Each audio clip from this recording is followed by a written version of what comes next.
गर मोक्ष को पाना है, गर पाप मिटाना है, तो हर दिन पर्यूषण का संयम से बिताना है, संयम से बिताना है। जितना तप त्याग करेंगे, जितना माया से डरेंगे, उतना मन पावन होगा, उतना आध्यात्म करेंगे। जियो और जीने दो, ये ही है सार आत्म का। पर्यूषण आया है, करो दूर द्वेष तुम मन का। कल पर्यूषण पर्व के बारे में बात बताई थी, आज उत्तम क्षमा के बारे में समझाते हैं। क्षमा, सॉरी और उत्तम क्षमा, तीनों में अंतर है। सॉरी कहाँ बोला जाता है, क्षमा कहाँ बोला जाता है, और उत्तम क्षमा कहाँ की जाती है, कौन उत्तम क्षमा करता है, ये बात आइए। ओम नमो अरिहंताय नमः।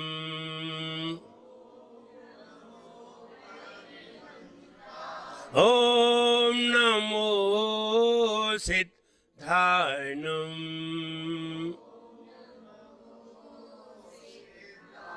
ओम नमो आयर्याय नमः। ओम नमो वच्छायाय नमः। ओम नमो लोए सव्वै साहुनम।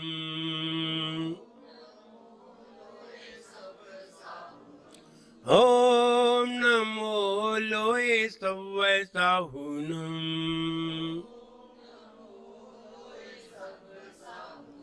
केवल 1000 श्री शांतिनाथ भगवान की, 1000 श्री महावीर भगवान की, परम पूज्य आचार्य गुरुवर श्री विराग सागर जी गुरुदेव की, उत्तम क्षमा धर्म की।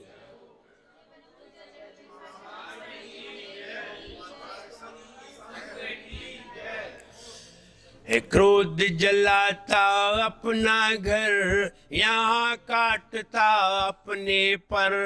क्रोध जलाता,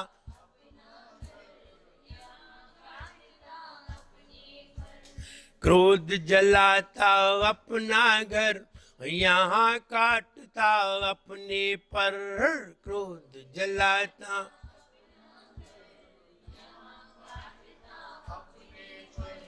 जिस्म कांपता है थर थर, जिस्म कांपता है थर थर, जिस्म कांपता।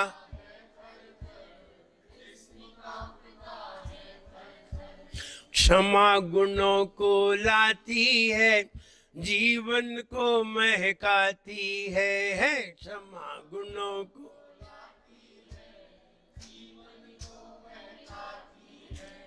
क्रोधी की बुद्धि हो, क्रोधी की बुद्धि मिटती ही जाए रे। जीवन पानी की बू कब मिट जाए रे, हो जीवन।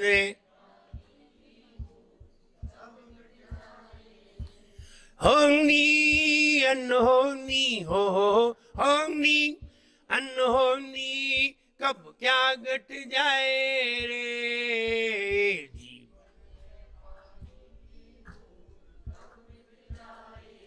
ओ जीवन पानी की बूंद। क्रोध करने वाला व्यक्ति अकाल मृत्यु में मरा करता है। इसकी निश्चित अकाल मृत्यु होगी, क्योंकि ये क्रोधी है। कैसे होती है क्रोध करने से अकाल मृत्यु? ध्यान रहे, अपन ने पूर्व में सुना होगा कि व्यक्ति की जो सांस है वो भी पूरी जिंदगी की गिनी हुई है। एक सांस बढ़ नहीं सकती, लेकिन एक सांस घट सकती है। क्रोध करने से हमारी नाड़ी की धड़कन तीव्र हो जाती है, हमारे मस्तिष्क की गति तीव्र हो जाती है, ब्लड तीव्र हो जाता है, ब्लड प्रेशर बढ़ जाता है, जिस कारण हमारी जो सांस है वो जल्दी जल्दी आने लगती है। और सांस जल्दी आएगी तो पीछे से घटेगी। इधर तुमने 1 मिनट में तुम्हें 4 सांस लेनी थी, तुमने 10 बार ले ली, तो 6 सांस तो कम हो गई। ये तो गणित लगाना बहुत सरल है, 6 तो कम हो गई। एक दिन में तुम्हें 100 रुपए खर्च करने को मिलते थे, तुमने एक दिन में 1000 खर्च कर दिए, तो 9 दिन में तो तुम्हें बिना खर्च के रहना ही पड़ेगा। बात तो सही है, क्लियर है। क्रोध अकाल मृत्यु है। अकाल मृत्यु का मतलब है समय से पहले मरना,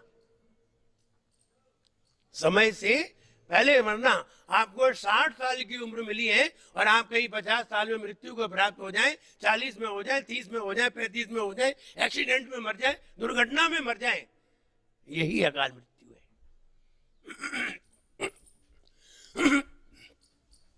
इसलिए क्रोध अकाल मृत्यु का सूचक है। क्षमा उम्र बढ़ाती नहीं है, क्रोध उम्र घटाता है, लेकिन क्षमा उम्र बढ़ाती नहीं है। क्षमा जितनी उम्र है उतनी उम्र तक तुम्हें जिंदा रखती है।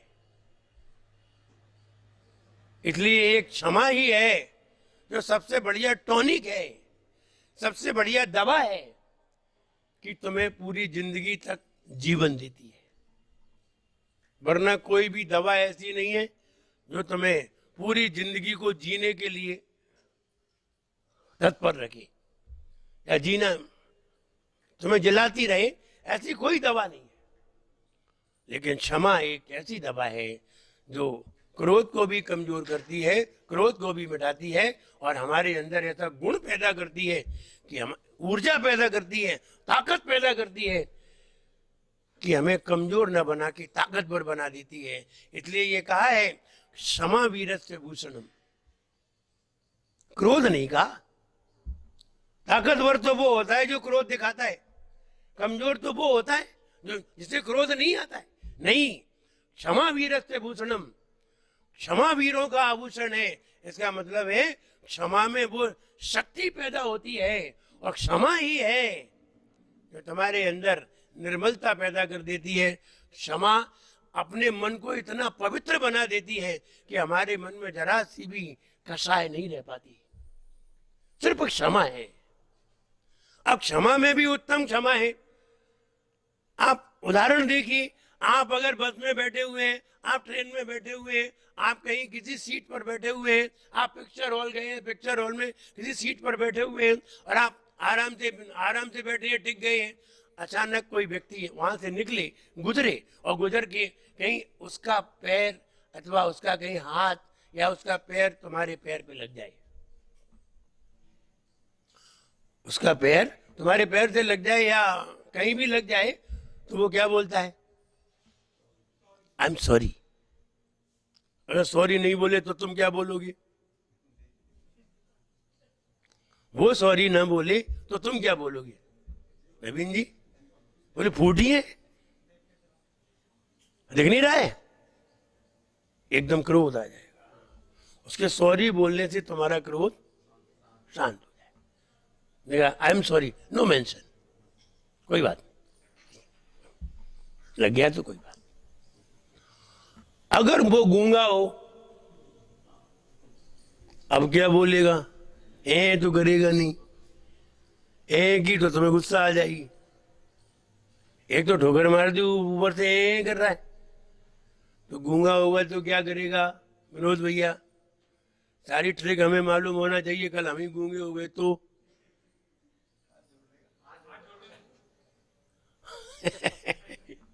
बोले हाथ जोड़ लेंगे।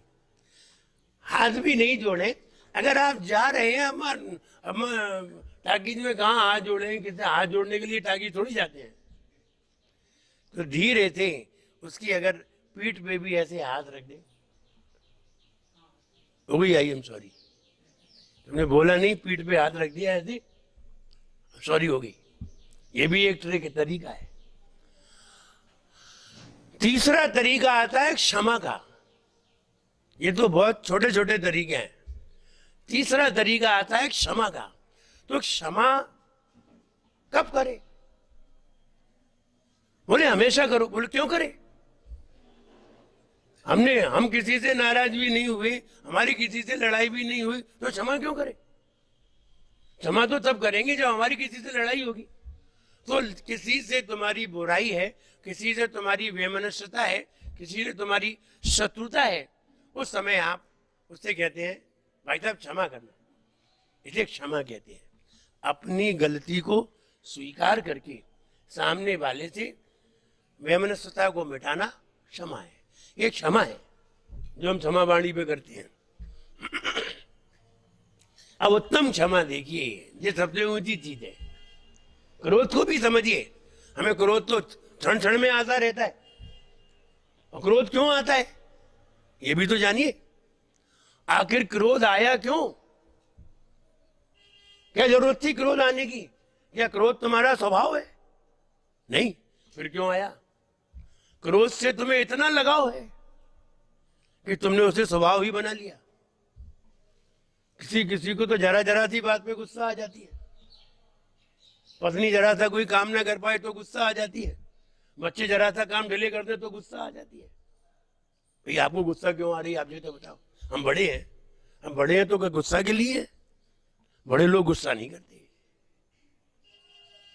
जैसे महाराज कभी नाराज नहीं होते, तो महाराज बहुत बड़े हैं, फिर भी नाराज नहीं होते, न फिर तो बात बात पे नाराज हो जाए। महाराज है वो नाराज नहीं होती, जो नाराज हो जाते हैं वो महाराज नहीं होती। बात सही है। महाराज जो काय को नाराज होंगे? महाराज तो महाराज है, उन्हें ना लेना ना देना, मगर रहना, तो उनकी तो विशेषता ही अलग है। तो क्षमा वीर से पूछनम, तो वो कहते हैं कि क्रोध आता क्यों है। पहले ये मूल जड़ समझिए कि क्रोध आता क्यों है, फिर क्रोध जाता कैसे है, फिर ये बात जानेंगे। फिर ये भी जानकारी रखिए कि क्रोध करने से लाभ क्या है। क्या बिना क्रोध के काम नहीं हो सकता है? हो सकता है, बिना क्रोध के भी काम हो सकता है। अगर बिना क्रोध के काम नहीं होता तो ये तीर्थंकरों ने इतने सारे काम कर दिए, ये कैसे हो गए? आचार्य कुमुद चंद्र स्वामी ने कल्याण मंदिर स्तोत्र में ये कहा, पार्श्वनाथ भगवान की स्तुति करते करते, हे भगवान, हमने सुना है जब तक शत्रुओं की पिटाई नहीं हो तब तक शत्रु भागते नहीं है, और आपकी और बिना क्रोध की पिटाई कैसे होती है? आप ये बताओ, आपने चारों घातिया कर्मों की पिटाई कर दी तो आपके अंदर क्रोध तो होगा, और आपके अंदर क्रोध नहीं था तो फिर आपने कैसे पीट दिया, कैसे कर्मों की पिटाई की? तो भगवान पार्श्वनाथ ने उत्तर तो नहीं दिया, उत्तर तो हम दे रहे। तो हम ये कह रहे हैं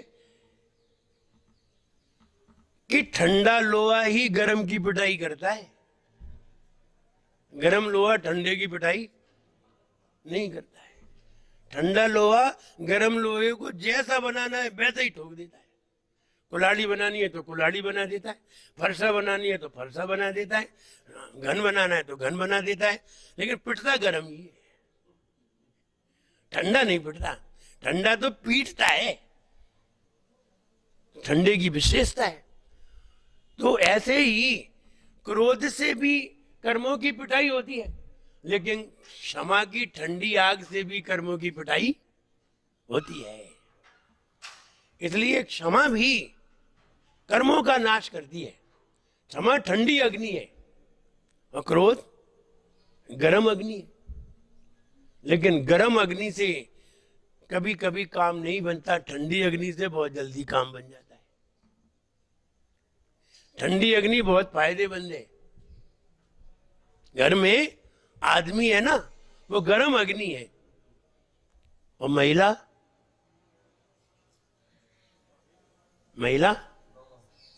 दोनों है? नहीं, महिला ठंडी है, महिला ठंडी है। इसीलिए तो महिलाएं जीत जाती हैं आदमी से। कैसे जीत जाती हैं? वे हाथ पांव से नहीं जीतती हैं, वे दिमाग से जीतती हैं, और आदमी हाथ पांव से जीतता है, इसलिए वो अंत में हारता है। क्रोध हानिकर है, हमारे जीवन को हानिकर है। क्रोध से हमारी 47 मांसपेशियों की ऊर्जा जरा से क्रोध में नष्ट हो जाती है। 47 पेशियों की ऊर्जा एक क्षण में नष्ट हो जाती है, लेकिन क्षमा से सिर्फ 19 पेशियों की ऊर्जा नष्ट होती है। क्षमा से 19 और क्रोध से 47।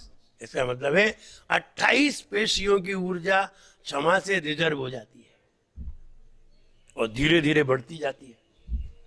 इसलिए क्षमा वीरस्य भूषणम, क्षमा वीरों का आभूषण है, कमजोरों का नहीं।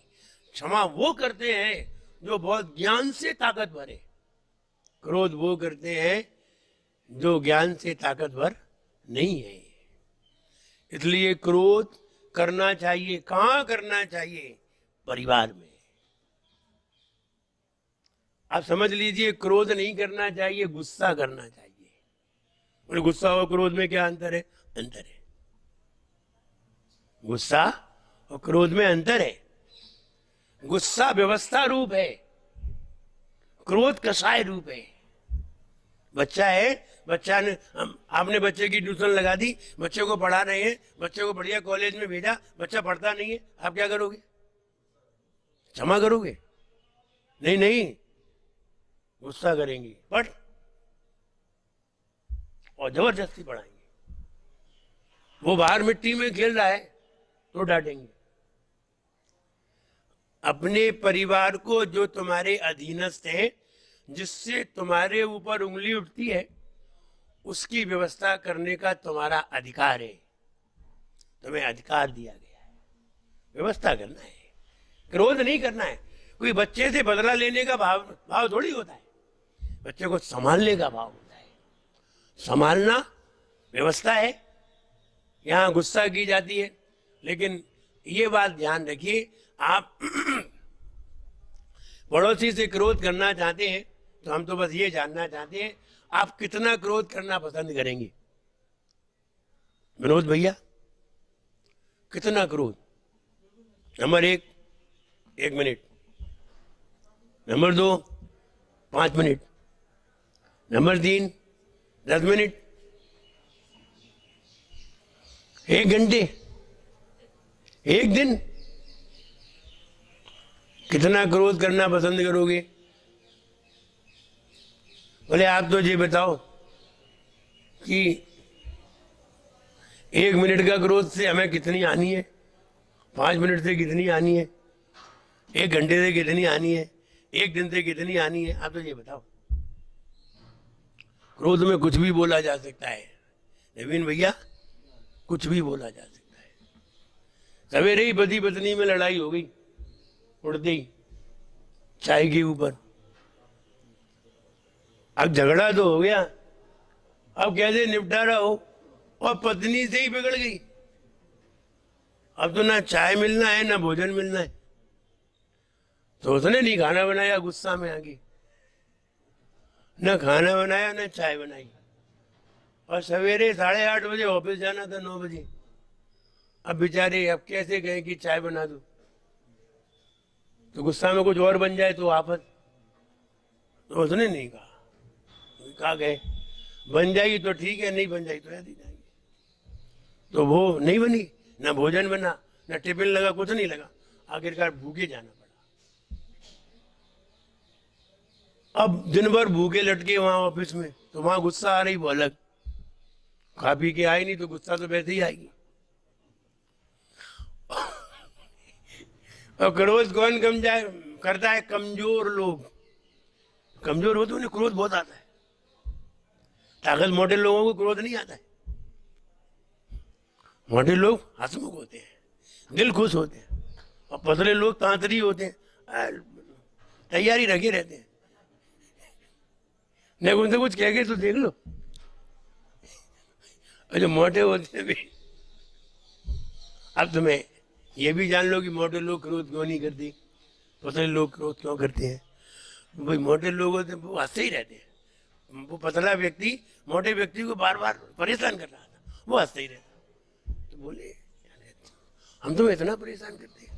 तो एक व्यक्ति ने पूछा ये इतना परेशान करता है फिर तुम क्यों नहीं इसकी पढ़ाई कर देते? तुम्हें तो बहुत ताकत है, तुम तो लड़ो नहीं, इसके ऊपर गिरे ही पड़ो, जब ऐसे ही निपट जाएगा। तो आत्माओं मत चलाओ, सिर्फ गिर पड़ना। बोले रहने दो, नहीं। बोले बताओ। बोले बात तो ये है कि अभी हम इससे लड़ेंगे तो ये तो हमें पीट करके भाग जाएगा,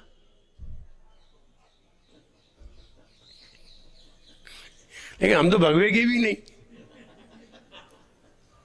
इसलिए इसको निपटाते ही रहो, हंसते ही रहो, तो झगड़ा होगा ही नहीं। इसलिए मोटे लोग हंसमुख होते हैं और कमजोर लोगों को बहुत गुस्सा आती है। गुस्सा आने का मूल कारण यह है कि वो व्यक्ति जो अपेक्षा रखता है, जो चाहता है, वो चाहत उसकी पूरी नहीं होती तो उसे गुस्सा आ जाता है। क्रोध आने का मूल कारण यही है। आप चाहते हैं मेरा बच्चा फर्स्ट डिवीजन से पास हो, लेकिन बच्चा पढ़ता नहीं तो आपको क्या आता है? क्रोध आता, गुस्सा आती है। आप चाहते हैं हमारा बच्चा स्वच्छ रहे, बच्चा मिट्टी में खेलता है, आपको गुस्सा आता है, क्योंकि आप चाहते क्या है? स्वच्छ रहे, और होता है नहीं। आप चाहते हैं मेरे बच्चे की सारे लोग प्रशंसा करें, बच्चा ऐसा काम करता है जो सारे लोग निंदा करते हैं, आप गुस्सा आती है, आएगी। तो क्रोध आने का मूल कारण क्या है? अपेक्षा। अपेक्षा की उपेक्षा ही क्रोध की मूल जड़ है। जो अपेक्षा रखते थे उसकी उपेक्षा होगी, इसलिए गुस्सा आ गया। अब गुस्से को शांत कैसे किया जाए? क्या चीज शांत करेगी? क्षमा। कैसे आएगी? ज्ञान से। ज्ञान कहां से आएगा? अध्ययन से। अध्ययन कहां से होगा? शास्त्रों से। और मंथन होगा जब तुम मंथन करोगे और आत्मचिंतन करोगे कि हमारा क्रोध करने से क्या लाभ, कितना क्रोध करना है।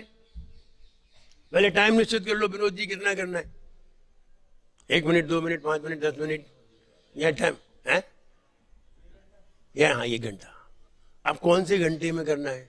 5 से 6, 6 से 7, या खाना खाने के बाद, खाना खाने के पहले? टाइम फिक्स करो। फिर कौन से मुहूर्त में करना है? अमृत योग में करना है या काल के योग में करना है, शुभ योग में करना है, लाभ के योग में करना है, किस योग में करना है? तो मुहूर्त भी निकालो और मुहूर्त भी निकलवा लो कि ये वाला टाइम ठीक है क्रोध के लिए। जब कहीं यात्रा करने जाते हैं तो पूछने जाते हैं कौन सा टाइम सही है। जब क्रोध करने जाओ तो ये भी पता करके जाओ कि कौन सा मुहूर्त सही है, उसी मुहूर्त में करें। अगर टाइम 9 से 10 बजे का है और सवेरे कोई बात आ जाए तो शांत रहना चाहिए। बोले जी कहाँ होता है? मां तो तुरंत। बाद में किसने देखा? एक व्यक्ति अपने बच्चे को पीट रहा था, तो बच्चे की पिटाई कर रहा था। तो पड़ोसी ने पूछा आज दिल्ली जा रहे हो, आज बच्चे की पिटाई क्यों कर रहे हो? बोले आज दिल्ली जा रहा हूं। तो वो दिल्ली जा रहे हो तो बच्चे की पिटाई क्यों कर रहे हो? बोले कल इसका रिजल्ट आने वाला है, कल इसका रिजल्ट आने वाला है, इसलिए आज ही निपटा के जा रहे हैं, कल हम आ नहीं पाएंगे, क्योंकि ये 3 साल से वैसे ही फेल हो रहा है, अब पास कहां से होगा? तो भाई क्रोध का मुहूर्त निकालो। कौन सा मुहूर्त सही रहेगा? रात में कि दिन में, शाम को, सवेरे सवेरे, ब्रह्म मुहूर्त में? कौन से मुहूर्त में क्रोध किया जाए? मुहूर्त भी निकालो और मुहूर्त निकाल के अच्छा योग ढूंढ के, सर्वार्थ सिद्धि योग ढूंढ के अथवा सिद्धि योग ढूंढ के फिर करो तो ठीक है। तो मुहूर्त निकाल के टाइम निश्चित करिए, ये वाले टाइम पे करेंगे, इसके बाद नहीं करेंगे तो ठीक रहे। लेकिन तुम तो ऑल टाइम रहते हो, कोई टाइम ही नहीं है। सबका टाइम है, भगवान की पूजन करने का टाइम है, अभिषेक करने का टाइम है, खाना खाने का टाइम है, सोने का टाइम है। क्रोध का तो कोई टाइम नहीं, इसका भी टाइम बनाओ। अपेक्षा करना छोड़ दीजिए, क्रोध कम हो जाएगा। आपकी शर्ट आपकी पत्नी धोती है, आपकी पत्नी ने ढंग से शर्ट नहीं धोई, प्रेस ढंग से नहीं की, इधर की क्रीज इधर आ गई, इधर की क्रीज इधर आ गई, गुस्सा आ गई। ऐसे प्रेस की जाती है, ऐसे धोए जाते हैं, गुस्सा आ गई। क्रोध नहीं आए, आप कल अपनी कमीज अपने हाथ से धोइए, अपने हाथ से प्रेस करिए, अब पत्नी पे गुस्सा आएगी ही नहीं, आएगी ही क्यों? अगर ये वाला सूत्र अपनाया तो गुस्सा कमजोर होगी। आप अपना काम स्वयं करिए, किसी से कोई अपेक्षा मत करिए। जितनी अपेक्षा रखोगे उतना ही गुस्सा आएगा, जितनी अपेक्षा नहीं रखोगे गुस्सा नहीं आएगा। किसी से भी रखो, आप हमसे भी अपेक्षा रखे हो कि हम महाराज को नमस्ते करें तो महाराज हमें आशीर्वाद दें, हमें देख लें, और हमने नहीं देखा, पर देखो तुम महाराज है, हम नमस्ते करें जरा थक गए महाराज, देखो तक नहीं, हमें नहीं जाना दर्शन करवे, आ गई गुस्सा। अपेक्षा, आप अपेक्षा रखते थे, हमने अपेक्षा रखी थी, हर चीज में कोई ना कोई अपेक्षा है, और आप अपेक्षा रखेंगे तो वहां निश्चित आपको क्रोध आएगा। और अपेक्षा की पूर्ति नहीं हुई फिर क्या होगा? ताकतवर होगे तो क्रोध कर उठोगे, और ताकतवर नहीं होगे तो मायाचारी कर उठोगे, तो क्रोध नहीं करोगे। ताकतवर नहीं हुए तो क्या करोगे? तो क्रोध नहीं करोगे। वो ट्रेन में एक पहलवान ने बाजू वाले को पीट दिया, चल उठ, उतर जा, और सीट का रिजर्वेशन उसी का था, पहलवान आगे बैठ गया। तो उसने कहा भाई साहब जी हमारी सीट रिजर्व है, माने एक झापड़ दोगे उसकी, चले उतर, थड़का दिया, बैठ गया वो। अब हुआ ये कि उसकी पत्नी बाथरूम गई थी, वो लौट के आई, अब आगे सीट गिर गई, तो देखा तो उसकी तो पिटाई हो ही गई थी। तो पत्नी बोली ये तो मेरी सीट है। तो उसके पति ने कहा, उन पति ने कहा उठो, तो अब उसका पति तो पहले ही पिट चुका था। तो पत्नी वो उससे बोला ध्यान रखना मेरी पत्नी को मारा तो समझ लेना, माने एक पत्नी में रख, चल बैठ उधर, पत्नी में भी रख दिया एक। अब हुआ ये कि उसने कहा पत्नी को भी मार दिया। अब उसके दो बच्चे थे छोटे छोटे, तो बच्चों से हाथ नहीं लगाना, तो अच्छा तो बड़ी तीरंदाजी दिखा रहा है, तो बच्चे में भी एक एक मार दिया। तो अब जब जो घर पे आए तो वे बोले जी तो बताओ तुम्हारी पिटाई हो गई तो तुमने ये क्यों कहा कि पत्नी को नहीं मारना? जब तुम्हारी पिटाई हो गई तो पत्नी को क्यों कहा, फिर बच्चों को क्यों पिटवाया तुमने? बोले इसलिए पिटवाया तुम घर पे आके मेरी हंसी उड़ा दी।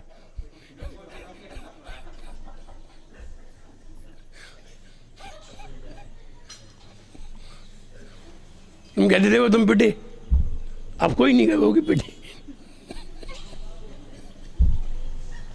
तो क्रोध ताकत नहीं होगी तो क्या करेगा? तो माया जारी करेगा, सबको पिटवा दिया, अब कोई कुछ नहीं कहेगा। तो क्रोध, अपेक्षा रखेंगी तो निश्चित क्रोध आएगा। कुछ भी रखो, आप अपेक्षा रखिए, आपको कहीं ना कहीं क्रोध आ ही जाएगा, चाहे खाने का हो चाहे सोने का हो। आपने ये अपेक्षा रखी कि हम घर पे जाएं तो पत्नी हमें चाय बना के लाई, और पत्नी ने चाय नहीं बनाई, फिर देख लो तुम, तो तुम्हारी शकल बिगड़ जाएगी, और शकल बिगड़ जाएगी, और तुम फिर कोई भी काम की कह दे कहीं पत्नी, फिर देखो तुम क्या होता है, काम नहीं होगा, गुस्सा होगी, और झगड़े की नौबत आ जाएगी, क्रोध की नौबत आ जाएगी। तो क्रोध अपेक्षा से होता है। आप किसी से भी अपेक्षा रखेंगे, चाहे समाज में, चाहे व्यापार में, चाहे परिवार में, चाहे घरबार में, कहीं भी किसी से भी कोई अपेक्षा रखेंगे, अपेक्षा की पूर्ति नहीं होगी, आपको गुस्सा आएगी।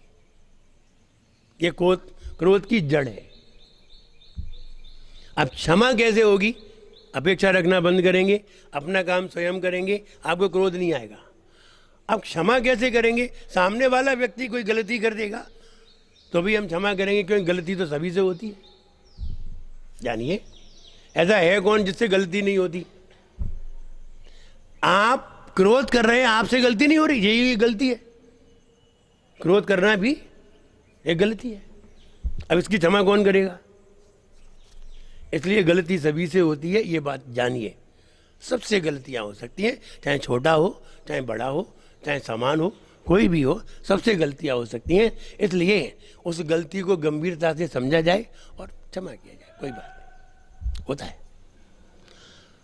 तो क्षमा भाव आ जाएगा। अब उत्तम क्षमा कैसे आएगी वो जानिए, वही जानने योग्य है। और आज उत्तम क्षमा ही है। उत्तम क्षमा का मतलब है हमने कोई गलती नहीं की है, मेरी गलती आई नहीं, हम तो शांति से बैठे हुए थे, अचानक सामने वाले व्यक्ति ने गलती की। गलती सामने वाले व्यक्ति की है और गलती उसने की और क्षमा हमने किया। इसे कहते हैं उत्तम क्षमा। इसे क्या कहते हैं? उत्तम क्षमा। आचार्य शांति सागर महाराज थे। शांति सागर महाराज विहार करते हुए जा रहे थे, राजा खेड़ा में भी उपद्रव हुआ था। आचार्य शांति सागर महाराज के ऊपर उपसर्ग हुआ था, और भी जगह उपसर्ग हुआ। तो एक जगह कुछ लोगों ने उनके ऊपर लाठी बरसा दी, लेकिन दूसरे लोगों ने बचा लिया, उनको लाठी नहीं लगने दी। तो जब पुलिस वालों ने उनको गिरफ्तार कर लिया और उनकी पिटाई लगाई और उनसे पूछा गया, महाराज से पूछा गया, महाराज आप बताइए इनके लिए क्या करना चाहिए? महाराज ने कहा इनको छोड़ देना चाहिए, मेरी ओर से इन्हें क्षमा है। बोले गलती इनकी है, आपकी गलती नहीं है, आप इनसे क्यों क्षमा मांग रहे हैं? बोले यही उत्तम क्षमा है। साधु गलती नहीं करता है, दूसरे की गलती है और फिर भी उसे वो क्षमा कर रहा है। एक पत्थर मारा किसी बच्चे ने आम तोड़ने के लिए, आम में लगा नहीं, पत्थर नीचे गिरा, नीचे लग करके साधु को लगा तो साधु रोने लगा। महिपाल जी, साधु रोने लगा। तो साधु जब रोने लगा तो उन बच्चों ने सोचा आज तो किसी को मालूम चलेगी तो अपनी बहुत पिटाई लगेगी, भाई महाराज को पत्थर लग गया है, हमारा रो रहे, दुखी हो रहे। तो बच्चे आए, बच्चे आकर के उन्होंने हाथ जोड़े और बोले महाराज हमसे गलती हो गई, आपको बहुत चोट लग गई, आप रो रहे हैं। बोले नहीं, हम इसलिए नहीं रो रहे हैं कि हमें चोट लग गई, हम इसलिए रो रहे हैं कि तुमने आम के पेड़ को पत्थर मारा, और पत्थर मारा तो पेड़ ने तुम्हें एक आम दिया, लेकिन वो पत्थर मुझे लगा, लेकिन मैं तुम्हें कुछ नहीं दे पा रहा हूँ। दुख इस बात का है, पेड़ ने तो तुम्हें आम दिया था, लेकिन हम तुम्हें कुछ नहीं दे पा रहे, इसका मुझे बड़ा दुख है। तो ये उत्तम क्षमा है। उत्तम क्षमा से मतलब कि गलती सामने वाले की और क्षमा हमने की, जबकि मेरी गलती नहीं है और क्षमा हम कर रहे हैं। आचार्य श्री जब आगरा में ताजगंज से निकल रहे थे और भिंड की ओर जा रहे थे, अब ये नहीं मालूम कहाँ से निकल रहे थे, लेकिन निकल रहे थे। तो वहाँ आगरा की ही बात है, जब यहाँ से निकल रहे थे, हस्तिनापुर से भिंड की ओर जा रहे थे 1989 में चातुर्मास करने के लिए, तो आचार्य श्री को बीच में रोका गया, आप इस रास्ते से नहीं जा सकते। अन्य समाज का मोहल्ला पड़ता था, बोले इस रास्ते से नहीं जा सकते। आचार्य श्री उस समय मुनि महाराज थे। आचार्य श्री बोले अब क्या गए इनसे, आकर के लाठी लेकर के आ गए। तो आचार्य श्री शांत हो गए, खड़े हो गए। उन्होंने कहा हम लोग मुनि महाराज हैं, हम लोग जाते हैं तो कभी पीछे नहीं मुड़ते, अब हम पीछे नहीं जा सकते। तो बोले नहीं आप आगे भी नहीं जा सकते। अरे ठीक है, बैठ गए भाई, सड़क पे बैठ गए। जब बैठ गए रोड पे तो बैठे रहे, उन्हें यहाँ बैठ भी नहीं सकते। तो बोले अब तुम्हें जो करना है तो कर लो। हम मुनिराज थे, बैठ गए, बैठे रहे। तो थोड़ी देर बैठे रहे, अचानक कोई एक व्यक्ति आया जो पर्सनैलिटी बड़ी थी, तहमत पहने हुए था। और उस व्यक्ति ने आकर के देखा, वो चार छः जो ज़्यादा लोग थे तो घेरे हुए थे, तो उन्होंने देखा तो उन्होंने कहा क्या बात है, क्या हो गया ये? महाराज बैठे थे। वो उन लोगों पे नाराज होने लगा, किसने रोका इन्हें, कौन इन्हें रोकने वाला, और उन्हें भगा दिया, सबको भगा दिया।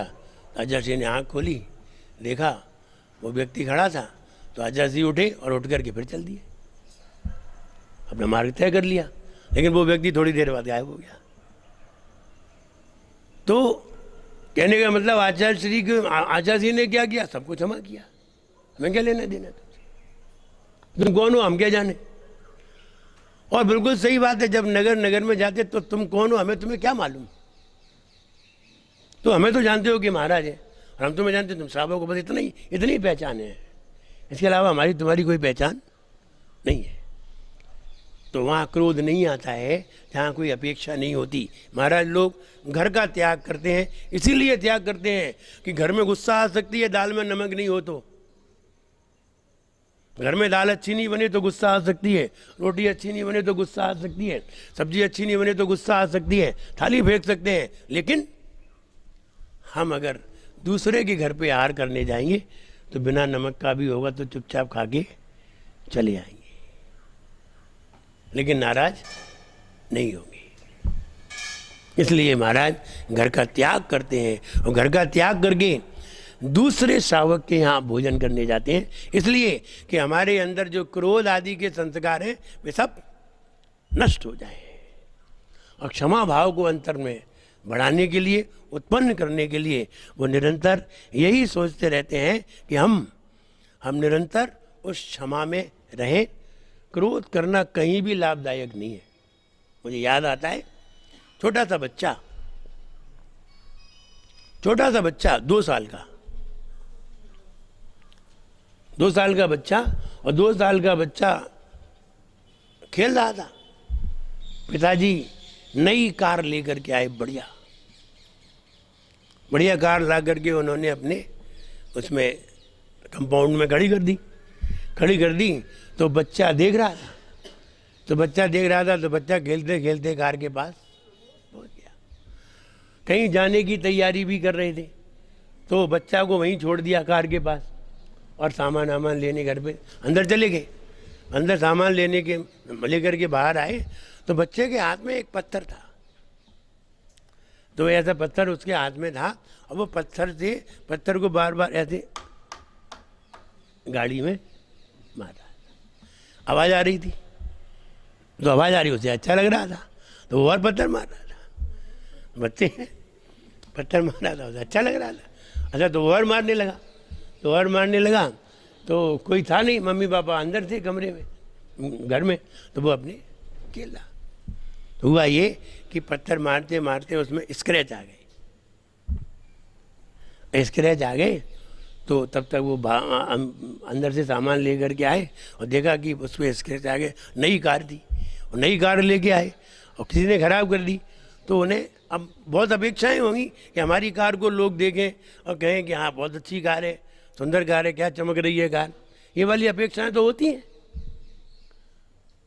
तो बच्चे को जैसे ही देखा, तो बच्चे को देखते कि वो उसने कार को ख़राब कर दिया, उन्हें गुस्सा आ गई।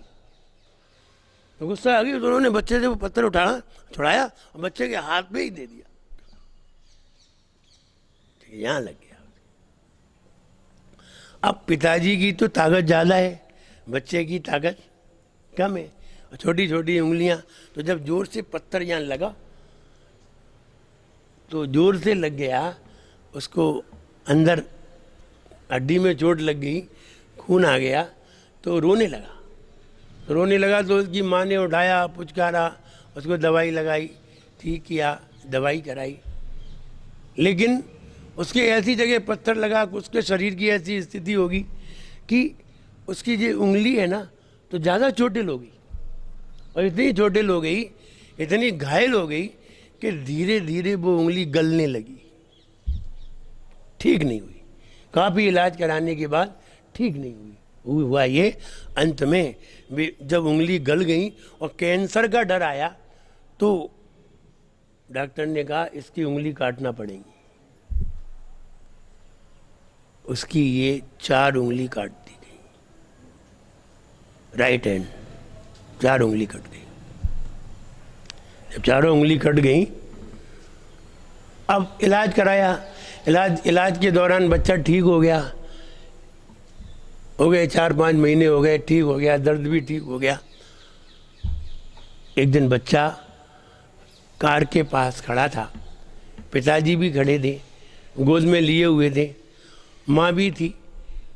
तो बच्चे ने धीरे से पिताजी की तरफ देख करके कहा, पहले पापा का मुंह अपनी तरफ किया, फिर कहा आई एम सॉरी, कान पकड़ के कहा कि हमने वहाँ पत्थर मारा, सॉरी।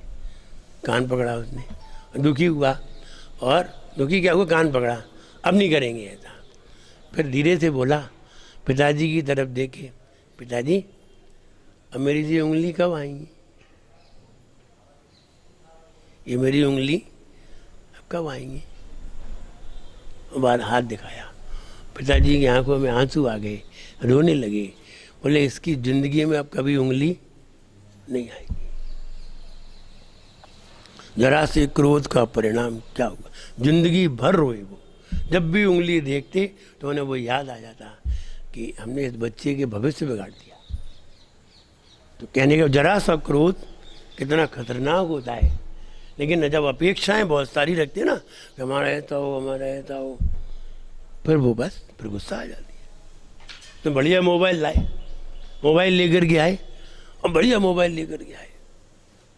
अब ये सोच रहे थे हम लोगों को बताएंगे, लोगों के बीच में कंपनी में बैठेंगे, फिर बताएंगे इतना बढ़िया मोबाइल है। अचानक बच्चे ने पटक दिया। अब देखो कितनी गुस्सा आई, गुस्सा आई। इसलिए गुस्सा में कुछ भी हो सकता है, क्रोध में कुछ भी हो सकता है, लेकिन क्षमा में कुछ भी नहीं होता। क्षमा में तो आत्मा का अनुभव ही होता है। इसलिए वह क्षमा, उत्तम क्षमा हमें अपने जीवन में धारना चाहिए, जो आचार्य शांति सागर महाराज ने, बादीवराज सिंह मुनि महाराज ने, उनको कोढ़ हो गया। तो कोढ़ हो गया तो सामने वाले मंत्री ने उनकी बहुत खिल्ली उड़ाई। मुनि महाराज कोढ़ी होते हैं, रोगी होते हैं, उनके शरीर से बदबू आती है। और ऐसा कह करके राजा के सामने अपलाप किया। राजा ने कहा मेरे मुनि महाराज कभी कोढ़ी नहीं होते, मेरे मुनिराज स्वच्छ होते हैं, प्रशस्त होते हैं, इन्हें कभी कोई बीमारी भी नहीं होती। नहीं, हमने तुम्हारे मुनिराज देखे हैं, कोढ़ी हैं। खराब लगा। उसने कहा चल मैं चल के देखता हूँ। और जा कर के देखा और उससे ये कहा अगर महाराज को कोढ़ नहीं निकला तो मालूम है तेरी सजा क्या है? छोटी मोटी सजा नहीं है, फांसी पर लटका दिया जाए। बोले हाँ मंजूर है। जब वहाँ पहुँचे तो मुनिराज ने एक ही भाव स्तोत्र पढ़ के कोढ़ को समाप्त कर दिया। कोढ़ नष्ट हो गया, शरीर चमचमा रहा था, कांति निकल रही थी शरीर से। जाकर के देखा उसी स्थान पे जब वो लेकर के गया, राजा को लेकर के गया मंत्री, तो देखा मुनि महाराज तो आज चमचमा रहे थे। उसकी तो हालत खराब हो गई, पसीना पसीना हो गया। बोले हम देख के गए तब तो कोढ़ था। बोले मुनिराज बदल तो नहीं गए, बैठे तो यही थे और यही लग रहे हैं, वैसे ही बैठे हैं, बैठा हटे भी नहीं है, कोढ़ कहाँ गया? तो कोढ़ तो है ही नहीं। तो वो दुखी हो गए, बहुत दुखी हुआ और राजा को तो गुस्सा आ गई, अब तुम्हें देखते हैं हम। लेकिन हुआ ये, बादीराज सिंह ने, मुनिराज थे, आचार्य थे, उन्होंने कहा राजन ये सही कह रहा है, कोढ़ था, कोढ़ है, लेकिन हमने कोढ़ भगवान की भक्ति से ठीक कर दिया है। अब कोढ़ नहीं है, एक उंगली में हमने इसलिए छोड़ दिया था कि तुम्हें विश्वास हो जाए कि कोढ़ है। कोढ़ था, हमने कोढ़ ठीक कर दिया है, अब इसे क्षमा कर दीजिए। और इसको क्षमा है, इसकी गलती है, अज्ञानता, बस ये कुछ भी कहता रहता है, लेकिन मेरा काम तो क्षमा करना है। श्रावक है, वो कहते हैं क्षमा बड़न को चाहिए, छोटन को उत्पाद। तो बड़े लोग तो क्षमा ही करते हैं, तो इसलिए इसको क्षमा कर दीजिए। तो क्रोध, अकाल मौत का निमंत्रण है। क्रोध गरम लोहा है जो हमेशा पिटता है और ढलता है। क्षमा ठंडा लोहा है, पीटती है और दूसरे को ढलाती है, खुद तो ढली हुई होती है। इसलिए क्रोध हमारे जीवन में खून को जलाता है, परिवार को नष्ट करता है और हमारे जिस्म को भी जलाता है। क्षमा हमारे अंदर शक्ति पैदा करती है। ऐसी क्षमा हमारे अंदर होना चाहिए। क्रोध जिंदा है जलाता, क्रोध है जिंदा जलाता, आग बन करके, आग बन करके, गुण क्षमा सुख शांति लाता, ज्ञान बन करके, ज्ञान बन करके, मैं क्षमा को, मैं क्षमा को भूल करके क्रोध कर गया, मेरा जीवन कोरा कागज कोरा ही रह गया, मेरा जीवन कोरा कागज कोरा ही रह। और क्षमा भाव हमारा स्वभाव है। हमें ऐसा स्वभाव पाने के लिए, गुण पाने के लिए, गुण बढ़ाने के लिए हमारे अंदर वो क्षमा भाव आना चाहिए। और क्षमा कैसा कि कोई गालियाँ भी दे, कोई व्यंग भी करे, कोई तालियां भी दे, कोई कसाई भी करे, तो भी हमें क्षमा भाव ही धारण करना चाहिए। और ये उत्तम क्षमा का गुण सिर्फ मुनिराजों में होता है। मुनिराज ही इसका पालन करते हैं। श्रावक क्षमा भाव धरता है, साधु उत्तम क्षमा का पालन करता है।